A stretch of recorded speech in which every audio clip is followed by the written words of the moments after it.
Bharatiya Janata party के प्रदेश महामंत्री रायगढ़ विधायक ओपी चौधरी ने आज भाजपा कार्यालय में पत्रकारों को संबोधित करते हुए कुछ महत्वपूर्ण जानकारियां दी, जिसमें उन्होंने झारखंड से कांग्रेस सांसद धीरज साहू से जुड़े व्यापारिक समूह के ठिकानों पर आईटी के छापे से जुड़ी थी। उन्होंने बताया कि ईडी की कार्रवाई में इस कांग्रेस सांसद के झारखंड, ओडिशा और पश्चिम बंगाल में 6 दिसंबर बुधवार से जारी है। आयकर विभाग की छापेमारी में अब तक 200 करोड़ रुपए से अधिक का कैश बरामद हो चुका है। अभी बरामद रुपयों की गिनती चल ही रही है। ऐसे में यह जब्त राशि और बढ़ सकती है। इस रेड में देश में कानूनी तरीके से जब्त की जाने वाली सबसे बड़ी नकदी राशि होने का अनुमान लगाया जा रहा है। जब्त नोटों की संख्या इतनी ज्यादा है कि उन्हें गिनने के लिए मंगवाई गई मशीनें भी खराब हो गई हैं। कार्रवाई को इतना गोपनीय रखा गया था कि रेड में शामिल लोगों को मालूम नहीं था कि कहां जाना है। श्री चौधरी ने इंडिया गठबंधन को घमंडिया गठबंधन बताते हुए इन्हें भ्रष्टाचारियों का गठबंधन बताया, जहां भ्रष्टाचार, कमीशनखोरी, लूट खसूट और दलाली की गारंटी है, और दूसरी तरफ आदरणीय प्रधानमंत्री श्री नरेंद्र मोदी जी की गारंटी है, जो भ्रष्टाचार को जड़ से खत्म करने के लिए न केवल प्रतिबद्ध बल्कि पिछले 10 सालों से न खाऊंगा न खाने दूंगा की पॉलिसी को ध्यान में रखकर भ्रष्टाचार के खिलाफ जीरो टॉलरेंस पर काम कर रही है। जब तक मोदी सरकार है तब तक जनता से जो लूटा पाई पैसा भ्रष्टाचारियों को लौटानी पड़ेगी। अपने इंडिया अलायंस के एक और नेता के बेंगलुरु में स्थित रिश्तेदार के घर से मिले 42 करोड़ कैश मिलने तथा यूपी विधानसभा चुनाव के समय की रेट में पीयूष जैन के यहां से 200 करोड़ रुपए कैश मिलने सहित जुलाई 2022 में ममता दीदी के मंत्री पार्थ चटर्जी के ठिकानों से मिले 50 करोड़ कैश और करोड़ों के गोल्ड सहित 142 करोड़ रुपए चेन्नई में आयकर विभाग की छापेमारी के दौरान जब्त किए जाने की जानकारी मीडिया कर्मियों से शेयर की। साथ ही जून 2022 में सत्येंद्र जैन के ठिकानों से ईडी को मिला 2 करोड़ 42 लाख के साथ सोने के 133 सिक्के। बाद झारखंड में मई 2022 में ईडी की छापेमारी में अधिकारियों के घर से 20 करोड़ से अधिक कैश बरामद होने की बात कही है।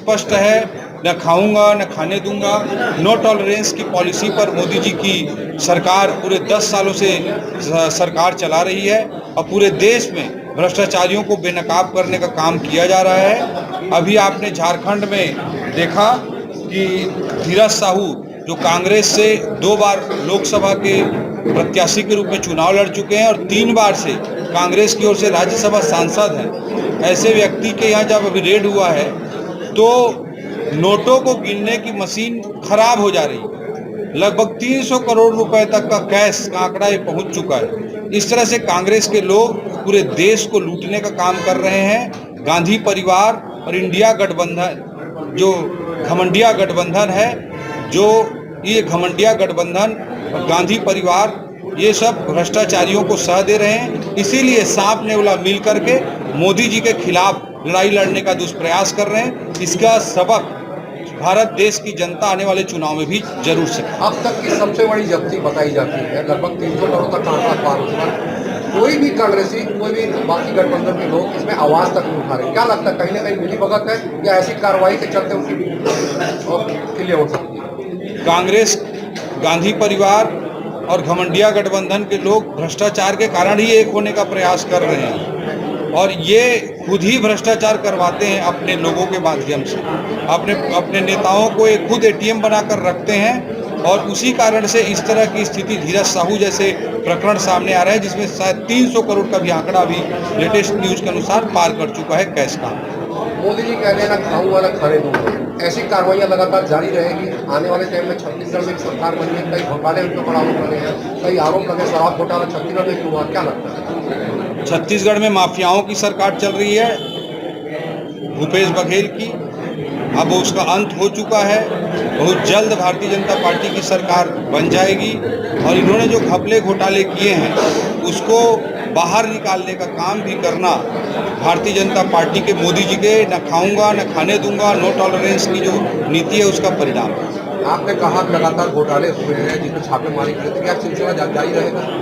निश्चित रूप से भारतीय जनता पार्टी की सरकार मोदी जी के न खाऊंगा न खाने दूंगा के सिद्धांत पर, नो टॉलरेंस की नीति पर चलेगी और जिन्होंने भी भ्रष्टाचार का पैसा, जनता का पैसा खाया है, उनके खिलाफ कार्रवाई जारी रहेगी। एक आरोप भूपेश बघेल लगातार लगा रहे हैं और कह रहे हैं कि हमारी सरकार के समय जो योजनाएं थी भाजपा लागू करती है नहीं करती, जनता जवाब देती है। भूपेश बघेल जी को अब बोलने के लिए कुछ रहा नहीं, तो अब बात ईवीएम तक वो पहुंच गए।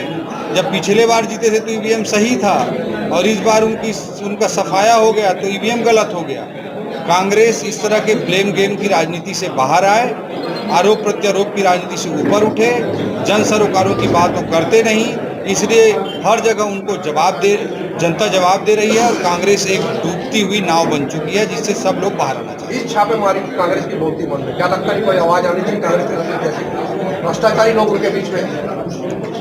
वो क्या जवाब देंगे? अगर जरा भी नैतिक बल होता तो सोनिया गांधी, राहुल गांधी, प्रियंका वाड्रा, रॉबर्ट वाड्रा, मल्लिकार्जुन खड़गे जरूर जवाब दिए होते, लेकिन किसी का जवाब नहीं आ रहा है क्योंकि वो खुद वो लोग भ्रष्टाचार को प्रमोट करते हैं, अपने नेताओं को एटीएम बनाने कर रखना चाहिए।